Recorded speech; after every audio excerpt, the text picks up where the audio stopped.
Imagine being in debt so deep that your children are about to be taken as slaves. That's where the widow in the 2 Kings 4 found herself. Her husband, a prophet, had died, and creditors were knocking. She had nothing except a small jar of oil. Instead of panicking, she turned to Elisha, the prophet of God. This wasn't just desperation, it was faith in motion. She didn't run to neighbors or schemes. She brought her need straight to God. Elisha didn't hand her money or food.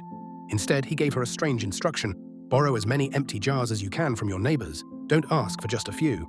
Then, go inside, shut the door, and start pouring oil into them. It sounded ridiculous, but the widow didn't question it. She acted. That's the key. Faith isn't just belief, it's obedience. She didn't wait for a sign. She moved, trusting that God would meet her in the action.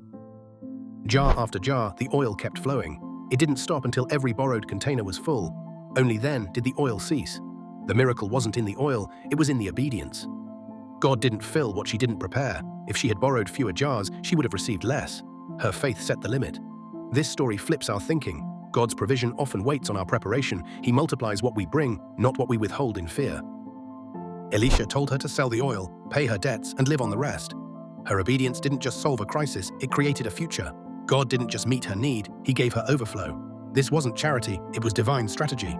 When we invite God into our desperation and act on His word, He doesn't just rescue us, He repositions us.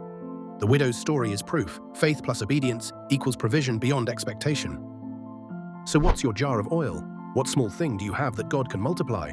The widow didn't wait for abundance. She acted with what little she had. Her story challenges us to stop waiting for perfect conditions and start trusting God with what's already in our hands. Desperation isn't the end, it's the beginning of divine intervention.